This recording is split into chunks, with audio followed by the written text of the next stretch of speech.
Welcome to Tabo Eminent Channel. Gondwana's legacy is one of the most fascinating chapters in Earth's geological history.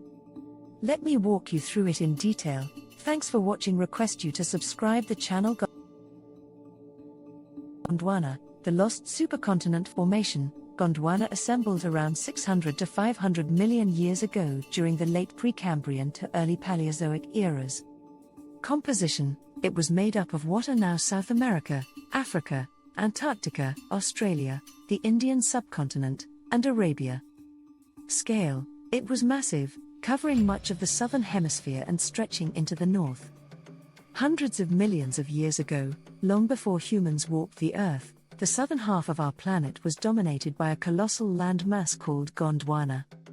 Stretching from pole to equator, this supercontinent gathered together what we now know as South America, Africa, Antarctica, Australia, India, and Arabia. To stand on Gondwana's ancient soil would have been to stand on the blueprint of half the modern world. Its landscapes were vast and varied: icy highlands near the South Pole, lush coal swamps along the equator, and deserts that would one day become the Sahara. Gondwana was not the first supercontinent, but it played a starring role in Earth's great supercontinent cycle.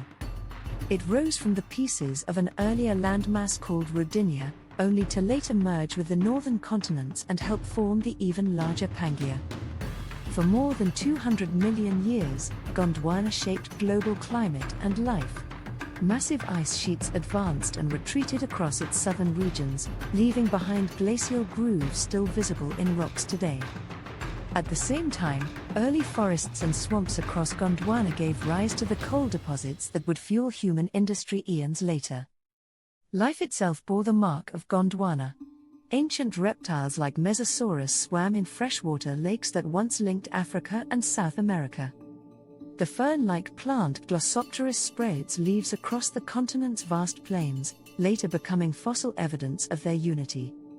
Even the great evolutionary journeys of animals trace back to Gondwana's breakup. Marsupials, for example, first appeared here and then spread to Australia and South America, while India's northward drift carried whole ecosystems into collision with Asia, giving birth to the towering Himalayas.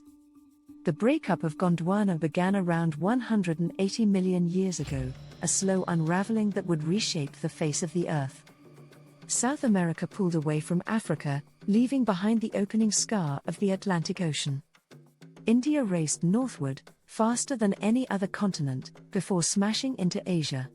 Australia broke free and drifted into isolation, carrying its unique wildlife with it. Even Antarctica, once green and forested, was stranded at the pole, where it froze into the icy desert we know today.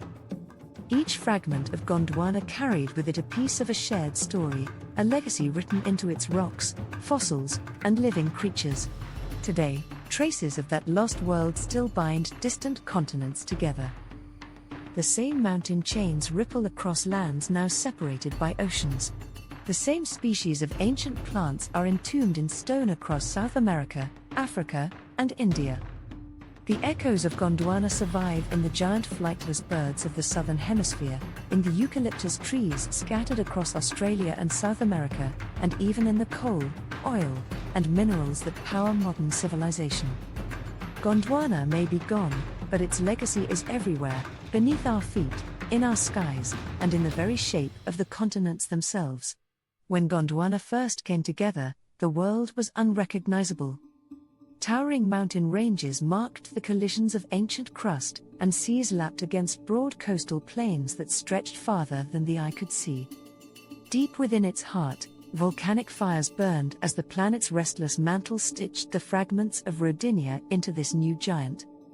To early life, Gondwana was both cradle and stage, offering connected habitats that allowed plants and animals to spread across vast distances without the barriers of oceans. For millions of years, Gondwana was stable, but Earth is never still.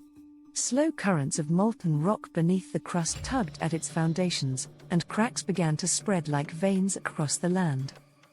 Around 180 million years ago, Gondwana began to fracture. What started as subtle rifting turned into dramatic ruptures, birthing newborn oceans.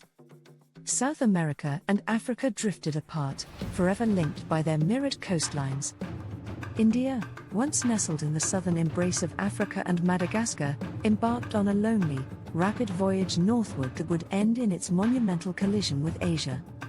These shifting continents carried with them living passengers whose descendants still tell the tale.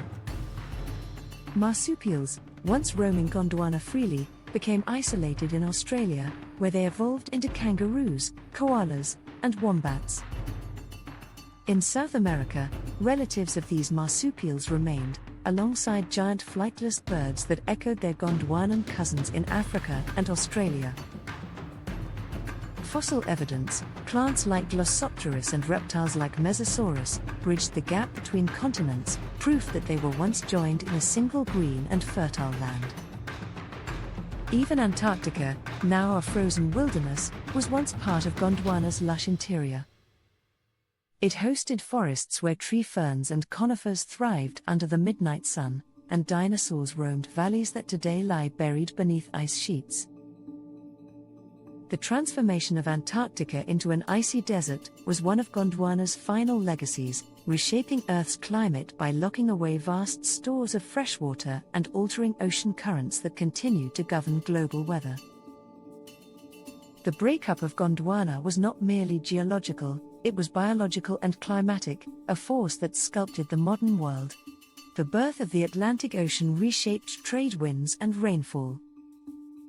The Himalayas, born from India's northward charge, altered monsoons and created new habitats for countless species. Gondwana's death gave rise to the diversity and landscapes we recognize today, and without its slow collapse, the Earth would be an entirely different planet. And yet, Gondwana's story is not a closed chapter.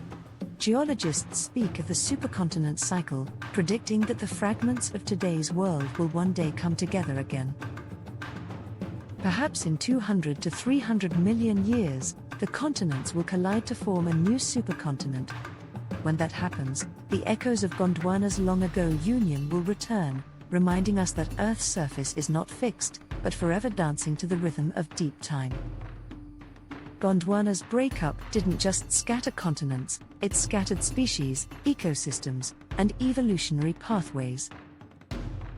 Gondwanan heritage still shows in shared flora and fauna, eucalyptus trees in Australia and South America, or ratites, ostriches, emus, rheas, across Gondwanan fragments.